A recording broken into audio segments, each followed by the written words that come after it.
handy dandy. Introducing the one, the only, Rebecca Powers. Yeah. Okay, thanks y'all for being here. So I'm a big fan of Socratic roundtable discussions. It's a way to kind of prompt thought, ask questions, learn from other people's stories. So I'd really love to have this session be interactive. So right now the real estate market is kind of challenging to acquire homestead. Don't be like that, Agora. Because there's a lot of competition, especially in places like Tennessee and Texas. Don't be like that, baby. In Florida, a lot of people from New York and California are moving to these states. They're kind of forced out. So there's opportunities to acquire land without actually buying it yourself. But if you are in a position to buy it and you can put in a competitive offer, what John and I did, we were originally thinking about doing raw land. And with a raw land loan, they typically require at least a 20% down payment. Well, if you're buying a $500,000 property, what does that leave you for your construction loan? You really need a lot of cash up front to do that. So instead, we said, well, why don't we buy, if you can do a first-time home buyer loan, an FHA loan, and then you can get the land, but it comes with the house. So it's a way of getting the land. It already has a house on it. It already has utilities. You have a starting point. And sometimes the down payment on those could be 5%. So those are the traditional ways to get a mortgage and to buy a property. What I would like to talk about primarily with property acquisition are unique ways to get on the land without even having to put down a down payment. So welcome, hello everyone. So yeah, we can kind of go through the traditional ways of getting a mortgage for the new folks also. But if you can buy it cash, obviously that's ideal, unless you want to use the bank's money, which could be good if you're going to plan on building other things out on the land. But specifically, I wanted to make sure everyone is aware of this directory, ic.org. So if you want to get on the land and do the homesteading thing and join a community that already exists, or let's say you're in the process of acquiring property and you want to build a community, or at the very least have people live out there who can help with the chickens and the gardening and everything, this directory is incredible. You can find thousands of communities that exist already across the world, and you can even see what they're like, are they vegan or are they carnivore? Because, you know, the last thing you want to do is go onto a piece of land with people who don't have similar ideology that you do. So it literally like outlines their spiritual preferences, their demographics, so to speak, and even what they're looking for help with. So one way to acquire property we discussed for the new folks is a traditional mortgage. It's a very competitive market right now. So if you're not in a position to put in a competitive offer, a lot of deals are getting cash offers are coming through and people are getting kind of priced out. So if you can swing a raw land loan, sorry for the folks who were here initially, but just to kind of go over this real quick. Usually a raw land loan necessitates a 20% down payment, which kind of eats up a lot of your capital if you only have like $50,000 saved up. So a way to kind of skirt that is to buy a big piece of land with a house already on it, and then usually for a mortgage that already has, for land that already has a house on it, you can do a lower down payment. So maybe you only need $5,000 or $10,000, and then the rest can go into building out all the systems. If you don't have money for a down payment and you want to get on the land and you want to acquire property, you can go to ic.org and find a directory of communities that already exist and are eager for people to come and help and join the community, test the waters, live there for a few months, see if it's a good fit. There's another one, so now the third one I'd recommend is called Skip. And this is Permies.com. Sorry guys, my handwriting's not bad, or not good. Paul Wheaton created a program called Skills to Inherit Property. So there are so many property owners who want to pass their land on to someone worthy, someone who will steward the land and continue their initial vision for what they wanted on that farm, homestead, etc. So this is a way to learn the skills, learn how to steward land, and actually connect with landowners who are about to pass away and who will you the land when they pass away, on the agreement that you will continue forward with their vision. So that's another great program, and he's based in Montana. So it's called permies.com. His name's Paul Wheaton. He's a permaculturist. Really, like, lots of great resources beyond even the SKIP program.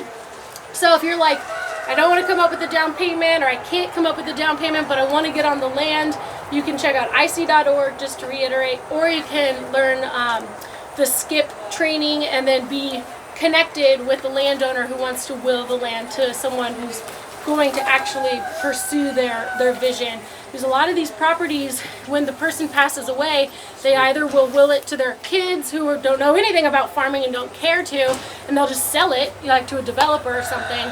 And farms are disintegrating at a rapid rate right now, so we really need to either acquire the property by buying them with people who want to do this homesteading thing, or inheriting them from people who really want to pass the land down and continue to have it be stewarded. Another thing that you can do is called owner financing. So there's all sorts of stuff. There's land leases. Gosh, I wish I could remember the name. There's one website, it's like soil, it'll come to me in a second. But there's actually directories where people own land and they want to lease you spaces so that you can do a raised garden bed or steward the land and do something productive with the space. Cities are sometimes even leasing land to do the community gardens and such. But that being said, if you don't have a huge down payment, some people want to sell their land and they're willing to do owner financing because they want to see it used in a certain way, and they can kind of, on the open market, they wouldn't have that power. But if they're like, I really want a food forest here, so you can work out a deal with the owner financing so that you can get on the land and maybe you pay them back in like 5 years or 10 years or whatever your agreement is. I'd really love to open the floor up and for anyone who's looking for land or anyone who's purchased land already, like what worked well for you, what didn't work well for you. I spoke with someone earlier who's a farmer, and he said he had a horrible experience with a land lease where he was paying the guy who was leasing the land, and that guy was paying the bank. So he thought, and he wasn't really paying the bank, but the person I spoke with was being truthful and honest and was paying that guy. But he was the one who ended up losing the property because of that middleman. So there's ways to like be clever and protect yourself, and like definitely having everything in writing and agreements on paper so that, you know, you're not going to lose the equity that you put in, the time that you put in. Does anyone have anything to share? We kind of talked about the Socratic method earlier and sharing and... I have a question. Yeah. We just recently bought land, and the problem with buying just property is that the real estate agent gets a set fee. Yep. And they really don't care about it. They don't take you out to show you to it. So I'm in a different state, and they might, you know, I might be seeing a shotgun or something like that. Yep. When we're walking the property. But the thing that bothered me most was it would say restrictions, and I could not find out what the restrictions are. Yeah.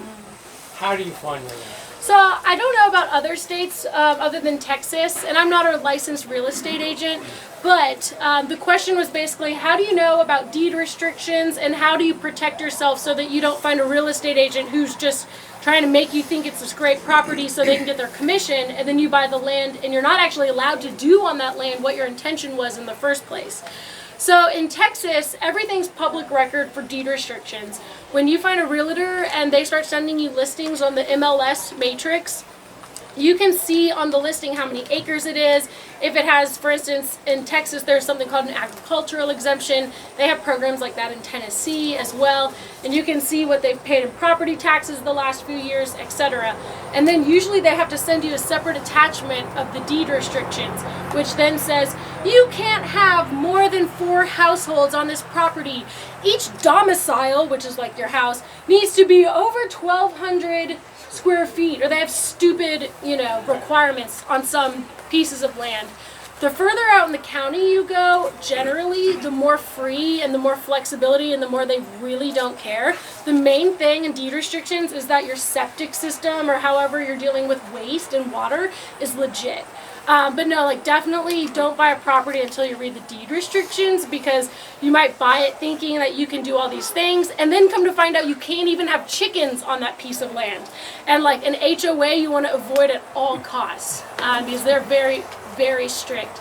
But, well, when we hired our realtor, this was about 2 years ago, he was not just a realtor, he was a permaculturist.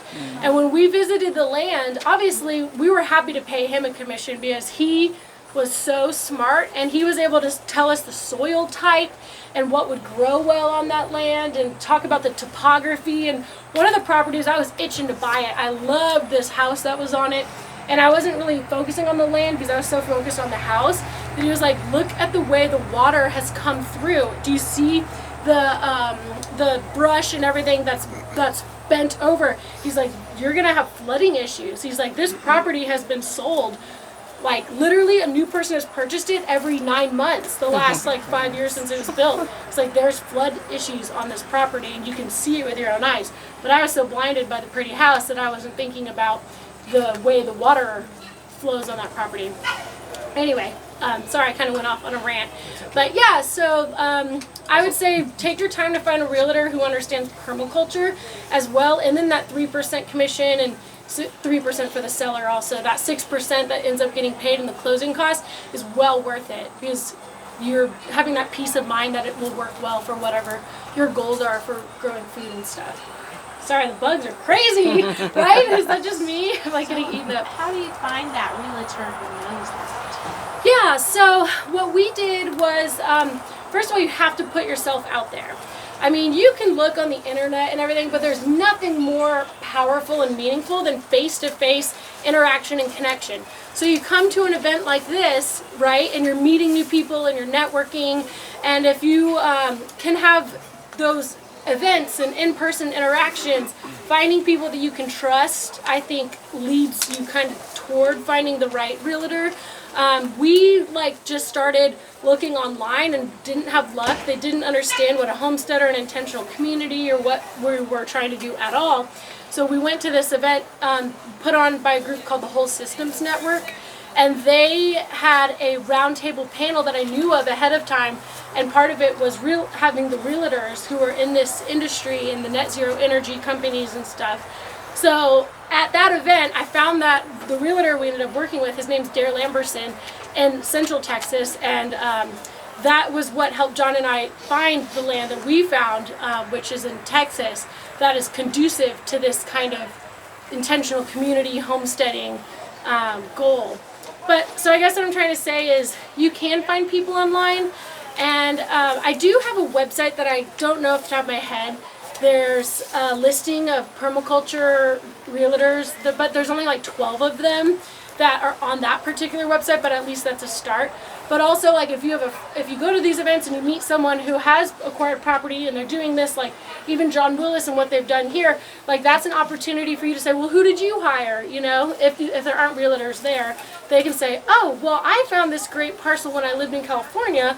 I was shopping around for properties in Tennessee and I connected with so-and-so, and then if so-and-so doesn't practice now, they still might know someone who they can point you in the right direction. So I just say put yourself out there, go to events, and we also just launched a new website for the Freedom Cell Network, and you can actually tag what you have to offer, and one of the things is real estate. So let me go to you first. I think this really is related to the question before the last one, but there is a website called websoilsurvey.gov. I think it's .gov. Okay. If it's not .gov, it's .org, but it's Yep. Web Soil Survey. Let me write that. All one word. And what we can do on that is, this is kind of in relation to what kind of soil your property has, if Yeah. there's any flooding, Yep. the soil orders, the soil horizons, the permeability, whether it's been classified as farmland in the state. Yep. So The zoning. you'll get really lucky sometimes and be in love with this property, and then you look at it and it says not farmland, you know. Yeah. That's, But Web Soil Survey is a great tool that you just put in your address. It's a little hard to navigate at first, but just keep fiddling around with it, and you'll figure out the specific property, what the soil is on there, and then Yep. that does a lot of work for realtors that don't have that knowledge, but you might still be attached to that realtor, kind of what we are. My real estate agent is not, he's not the kind of guy to go walk 12 acres with you. Yeah. But that's been very valuable. That's really awesome that that's available. There's also a lot of like a lot of universities will have a horticulture department or an agriculture department with free resources. Like on our property, we have a pecan orchard. There's like 42 pecan trees. I didn't know anything about pecan trees. You would be so surprised how much information is out there on the internet if you know where to look. So that's awesome to know that that website exists. But so lo and behold, Texas A&M, which is in College Station, about an hour east of where we live, has like this plethora of information about pecan trees, like so many different pecan tree species. Like it's so crazy. I had no idea that it was that intricate.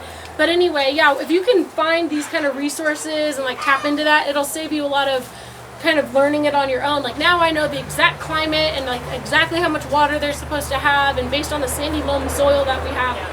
So that's exactly what we have. Yeah. Topography, you know, we Cool. want to build a house on a ridge, so we look at that first and we go, well, that land is in a valley, or you know, it's too hilly, or it's you can't farm on it. It's, Yep. you know, that way. Or, Yeah, that's awesome. Thank you so much for sharing that. Yes. Most counties maintain a GIS or graphical information system, which allows you to pull up the property and actually and do layers. And each is specific to your county. But you can, if you choose a map layer, just kind of like Google Maps, if you choose satellite, you can see the satellite view. But you can choose a layer that will give you contours, which will show you exactly what's on the land. Sometimes you can even get FEMA 100-year flood maps for where you want to build is in a flood zone. That's number one. Number two, there are a number of people from Jack Spirko's listenership that maintain a Telegram channel for land. Yep. And that's another resource. And I'm not exactly sure how to get into it. I somehow happened into it because I was on his ham radio, on his group ham radio Telegram channel too. But that's another resource, and people are putting up all different sorts of properties up there. Some of them may be realtors, some of them are not, but it's certainly a great place to network with other people of similar mind that are looking for similar things. Thank you so much for sharing that. Yeah, if you're not on Telegram, like I use Telegram now. I don't look at Facebook hardly ever, or Instagram or anything like that. Telegram is allowing free thought and conversation, and there's no censorship. You have to be smart because there are bots that might reach out and be like, I'll sell you cryptocurrency, send me your driver's license number. Just be smart about that. But other than that negative aspect, there's so much conversation happening on Telegram. And if you bear with me at the end, I can pull up the QR code to scan the Freedom Cell Network Telegram little QR code. And that way, if you want to join it, it actually has a directory of every single state. And then you click on I'm in Tennessee, or I'm in Texas, or I'm in Florida, or whatever, and it even breaks it down with all the Freedom Cell groups that are in that area, which are, in many instances, they're looking for property, they're looking to have partners, because it's a huge burden to go in on your own. How many people have $50,000 sitting around, and then after that, you're going to dump so much money into the house repair, or just, stewarding the land and trying to build something like this with all this fencing and supply material costs nowadays. It's unbelievable. So it really helps to join on Telegram to keep the conversation going when we're not at events like this, to find people who are in your area. And no doubt, I'm sure Jack Spirko has a great group too, but I just know from firsthand experience, the Freedom Cell one is so helpful. We have a Central Texas Land Co-op group, and it's specifically about properties for sale or for rent or whatever, and it's really, really been super meaningful and helpful to just have that connection and that constant conversation. So if new people are moving to Texas or whatever, they have an opportunity to see where they can land, whether it's temporary or long term.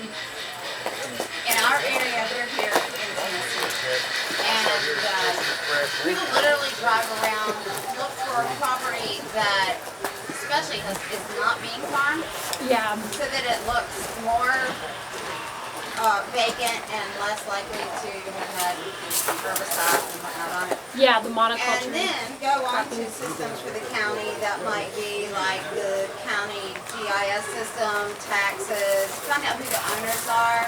And then it might take a little legwork, you know, maybe on social media or whatever to find out who's this person and who are they friends with. And so just it's all comes out to who do you know that knows somebody that you might be able to buy that land from. But I mean it's a lot of driving, it's a lot of looking, and then they may not want to sell. Yeah. But I do know people who found property that way. But my son's working on right now a property just because he was born and raised, well, but he was raised in that area, wants to stay in that area. And the woman who owns this particular property is very active in the area with local whatever's going on. Yeah. And he knows this. And she's an older woman, she's owned the property for many years. So he's talking to her right now about buying that property. But for some reason, he wants to raise his family in the community, and she is already indicated she appreciates it. Yeah, and she might even, because she knows him and understands the intention and that she would like to see her legacy live on even when she passes away, she might even give him a price that's under market rate. Whereas if you were buying raw land that's on the market, in Texas, there were multiple bidding war offers where it was like, first of all, you couldn't even buy raw land unless you had a cash deal. And then second of all, they were offering like $100,000 over list price, and it's just totally absurd. The market has died down a little bit, but if you can find an off-market deal, and if you start volunteering on farms or getting to know the local community and like kind of getting your toes wet in that area, then when you are aware of an opportunity like that might arise and they're looking to move on and they want it to be in good hands and they know you and they trust you, you might be able to do the owner financing thing and even have less of a upfront down payment, less, you know, of the what makes it so challenging to even acquire land is usually just the fact that raw land is 20% down. That's like there are also veteran raw land loans, so it's not always 20% down. If you're a veteran, you can actually get really a lot better interest rates and lower down payment. But in most circumstances, it's pretty challenging to overcome that you know, that barrier to entry. I have a question. I mean, if your plan is ultimately to use whatever this land is as a business, that's what you want to eventually be your primary source of income, is it possible to get some kind of a business loan for such things? Yeah, so one way to buy land is actually through your business. And it actually makes sense to buy land as an LLC, or even like if you're buying with multiple people and your intention is to have, like, this is a business right here where they distribute the prepping gear and everything inside. My understanding is that this is like basically a business enterprise, but people can live here or happen to live here or whatever they have it set up. So yes, you can buy it as a business, but it's the same thing with the 2-year history of income. So when you go to get a mortgage, they're going to look at the debt to income ratio, which is like how much are you paying in monthly debt, your car payment, your credit card minimum payment, your student loans, your rent, whatever, versus how much you're earning. And if it's like 30%, 36%, but like for your business, that they would just look at then, if you're buying it as your business, like how much money are you bringing in? And a lot of entrepreneurs claim less because they write off more deductions, so it looks like you actually earn less. So you have to probably pay more taxes for 2 years, you know what I mean? Like, so it looks like you're earning more. So you're saying the business has to pre-exist before the loan? Unless you buy it cash. Yeah. But then you can write a lot of stuff off against the cost of the land for the business. Yes, and that's what we're doing. So we started an LLC for our property. So now when we bought a gate for our property, that's a tax deduction because we're doing our beekeeping, we're doing enterprise there. So there's a way to be clever about that. But yeah, so that's another thing though, is if you're gonna live there and work there, it needs to be mixed use for the zoning. Because sometimes it's just residential and you can't operate a business there. Sometimes if it's commercial zoning, you can't live there. So just something to keep in mind. But if your business buys it, that is good because you do want to be protected. Like let's say you have an event and someone comes out and they break their leg. If you're doing this event as an LLC, instead of an individual, they can't sue you. The company might be owned by you, but you are protected by an extra layer. Yeah, the LLC acts as a legal entity between you and the rest of the public. So if you didn't have any assets in your LLC, but you had personal assets, and somebody happened to get injured, they couldn't necessarily sue. They could try to sue the business, but they wouldn't get anything because there'd be no assets in the business name. It's basically an LLC is this legal entity between you and everybody else. Is it possible to like, if you take out some kind of like a more standard loan and then you start your LLC, is it possible to sort of like Transfer it? Yeah. Yes. Okay. You can transfer that ownership. Then And once we another pay our way- mortgage off, Another way of finding land, like we just more or less sealed the deal now, is with our neighbor. They're elderly to where we've been keeping our horses there for the last umpteen years, but we finally sold a contingency. So when they pass away, well, their kids got first rights to purchase at 10% below market value. Then we're second in line at 10% below market value. Then if both of those fall through, then it goes onto the market for anybody. Regarding raw land, I'm sure everybody here has heard horror stories where you buy 70 acres and then, but you don't have a well and you don't have septic and you don't have electricity and you paid cash for the acreage and now it's going to cost you another $100 to get everything set in place before you can even, flush a toilet. So, what is anyone's experience about that? yeah, that happened to my friend David. Sorry, I don't want to have to hold them, but they were both whining. I think the chickens are freaking them out. We say they're farm dogs, but very clearly they are not farm dogs. They're foo-foo dogs. So yeah, that happened to my friend David. He bought this property, and he then he was like, "Oh my God, a well is like in that area. It was like $12,000 to $20,000." And then a septic tank for just one structure was like $10,000 to $20,000. And then to get an electric pole out there wasn't that expensive, but then it's like you're hooked up to the grid. So if you start if you buy raw land without the electric thing, then you can do off-grid stuff. But if you buy a property that has the electric grid already, then they all of a sudden you have to stay connected to the grid. At least that's how it is in Texas. But not here in Tennessee. So find that out. So that's why I think strategically it makes sense to get a loan if you can, because then you can do the minimum down payment and use the bank for the benefit of the bank. I mean, I know interest rates just went up recently, but the benefit is you can invest that in an income producing asset, which will actually make more money for you in the long run than it would to buy it all cash. Plus, inflation's so bad right now, you might as well use the bank's money because what you're going to be paying monthly is going to become worth less and less in terms of your purchasing power. But yeah, so if you do the minimum down payment, then you can have the funds to get the down payment on a construction loan, and that's when you'd be able to have the infrastructure added, right? So. But Did you not do perk tests before you actually buy the land? Do what? Could you pay for a perk test before you buy the land? Pay for a purchase? Perk test. Oh, I'm not familiar with a perk test. It's how you install it. That's how they figure out if the soil is good enough for a septic system. Oh, okay. Well, you Well, can- you'd want to get. You can do a contingent. Sometimes the owner will have that available. Yeah. The ones that we've looked at so far have. But then the other issue is like, what if there's not a survey? Yeah. And if you've got a survey 20 acres, I've heard that's like $15,000 Really expensive, to yeah. just get a survey. And so, yeah. Yeah, Those and are most. 40 Those are costs acres on raw You can surveyed purchase for property 5,000. on contingent on it being the passing of perk test. Another thing too with the raw land is the road. Yeah. To build a road alone, it's like if you have to cut down trees and lay the gravel, it's like crazy expensive.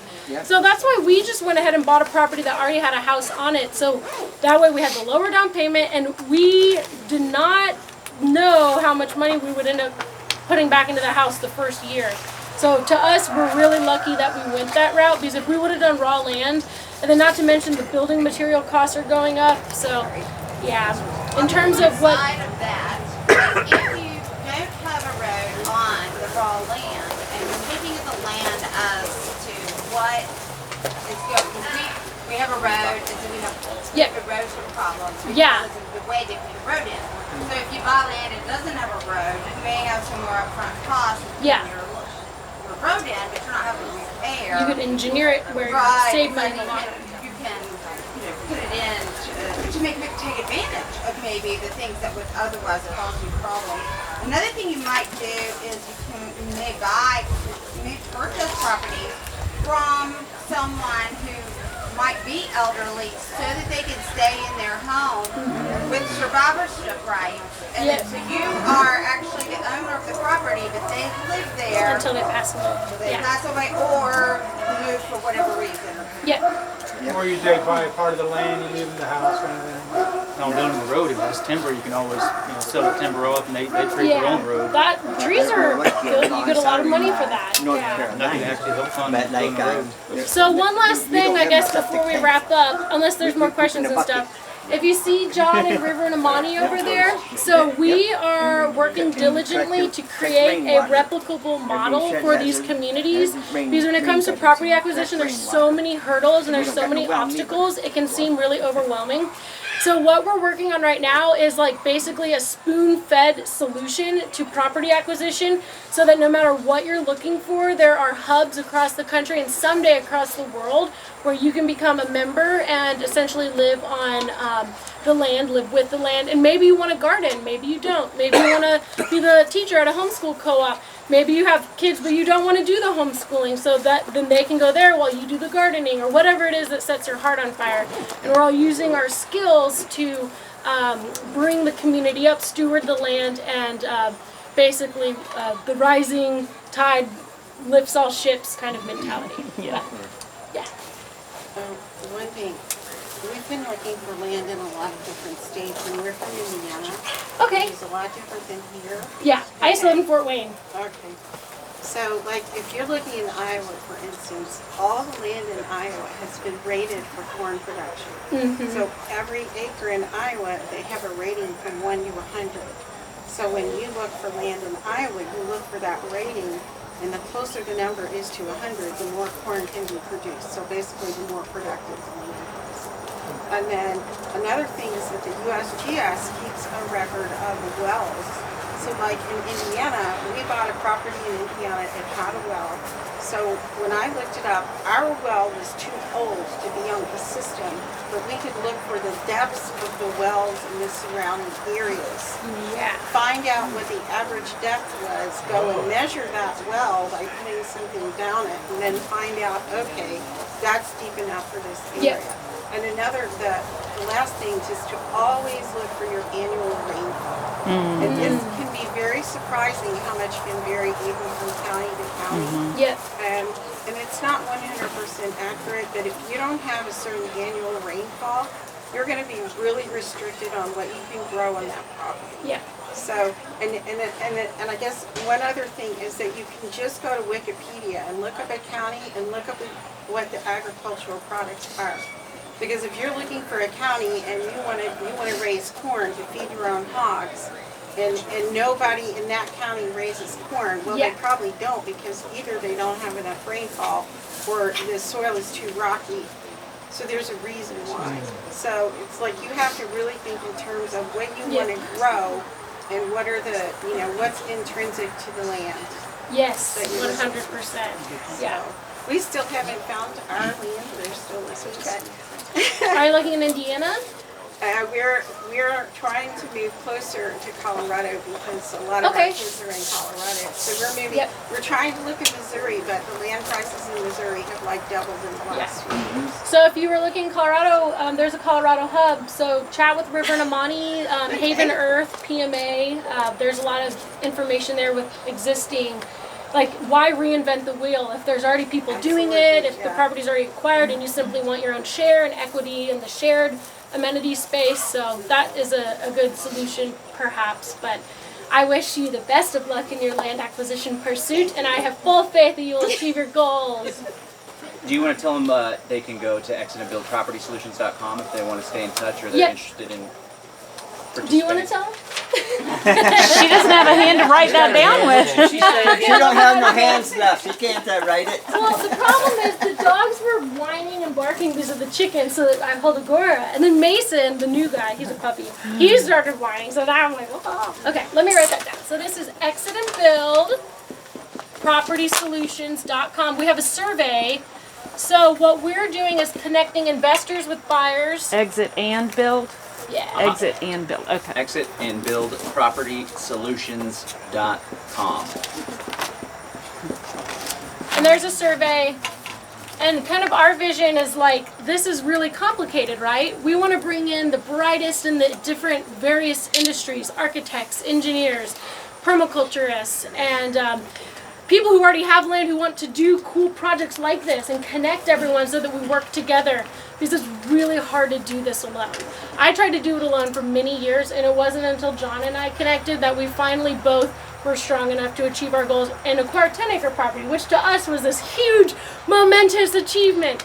But the truth is, the more land you have, the more freedom you have, and the more people you have, the more pleasant your lifestyle will be, because it's really hard to do it on your own. So we need each other, and if we can do it in such a way that we all have equity and there are shared resources, but not like socialism, but in a cool way, then yeah, I think to me that's the winning ticket. You want a big enough property to where your neighbor ain't so close. Exactly. Like, I love my neighbors; they're great. But it's also nice that we have our own space, you know. So, and they're preppers and they're awesome. And like, that's another thing too, is getting to know the neighbors before you buy a property. Just the last thing you want is a angry, mean, not so supportive neighbor. No Karens. Yeah, no Karens. We also created a really in-depth 2-day boot camp. It's called the Buy Land Build Community Boot Camp. And that's on livefree.academy, but I'll write the website up here too.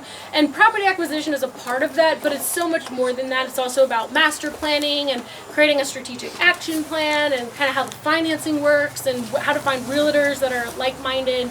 I'll try to find that website too. My booth, our booth, is over here with the Don't Tread on Me flag, the blue tent with the Don't Tread on Me yellow flag. So we'll be here until, you know, the event ends. The website's buylandbuildcommunity.com. Buylandbuildcommunity.com, and that's a 2-day workshop that we did. That was intensive, helping folks that want to buy land and build community, come up with a methodical step-by-step plan where each piece builds upon the other. And then we also did this giant event in Bastrop called the Exit and Build Land Summit. Yeah. Nicole spoke, Jack spoke. It was all about helping people to exit the cities and to buy land and build community in the country. And you can watch the replay of the first 2 days for free at exitandbuildlandsummit.com. Exitandbuildlandsummit.com. Can I tell them who we have as our keynote for the next one? Sure, but don't tell anybody. We're working You to heard it here secure, first, folks. he's already committed, but Jeff Lawton himself will be flying in from Australia. Wow. TEDx, woo! Nice. So that's super exciting. Yeah, so that's exciting. That'll be in May.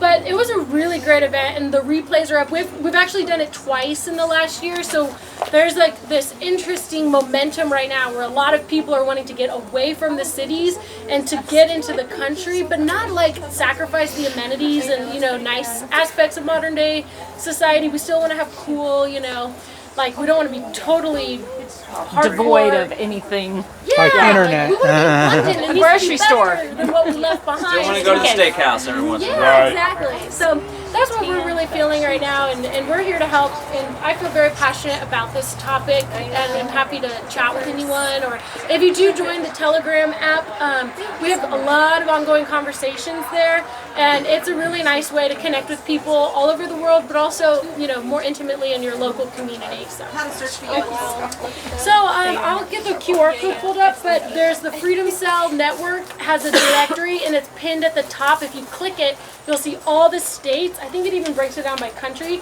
And like, let's say you're in Tennessee, you click it, and then it shows you all the Tennessee Freedom Cells. And then, so you're on the big group where we make announcements and there's information that's shared and such. But if you go into the smaller one for Tennessee, and then your local county or whatever, that's when you're like, wow, oh my God, we found a neighbor who was on the same street as us. She's a midwife, her husband's a psychiatrist, right? But anyway, they're so cool. They have like a 20-acre property. They have kids that are around the same age as our kids, and they literally live 5 minutes away from us.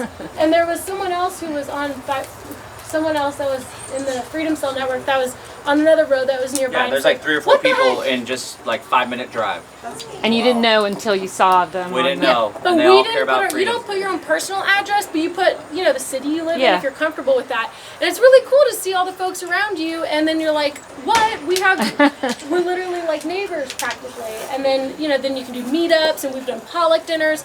We were building a chicken coop and didn't know what the heck we were doing. So this lady that lived 5 minutes away from us was like, come on over, see the chicken coop I built. She's like, I'm so proud of it. I did it myself. Like, check it out. So we went over there, had a great time getting to know their family, and that inspired our chicken coop to get built. Thanks, Brad. The guy that lives on our property that helps us with stuff. He Awesome. rocks. Yeah. But anyway, so it's really cool that we can learn from one another and yeah. Our partners in the property development thing, River and Amani over here, they're doing a talk at 4, right? Yep, Something 4 else o'clock about here. land and stuff? The hemp building workshop, which is coming up on the land, the campus that we're building out with these amazing people in Kingsbury, Texas, and then we will show the master plan. I think it's phase 3 and River's working on phase 4, but it'll give you some ideas on how we're strategizing the development of land, which, as Rebecca said, is so important. So, yep, and then Camille and Samantha will be talking about their off-grid living in Maine, so we're both doing that here at 4.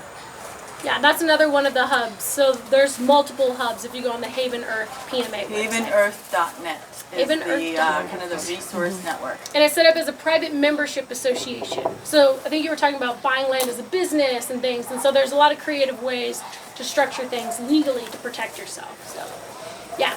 And IC.org, they're kind of left-leaning. However, they do have great resources on different topics. You can learn about the legal way frameworks to set up if you want it to be set up as a nonprofit, or what the benefits are to doing a housing co-op or a condominium association. There's a lot of options. Just make sure you make your pronouns clear.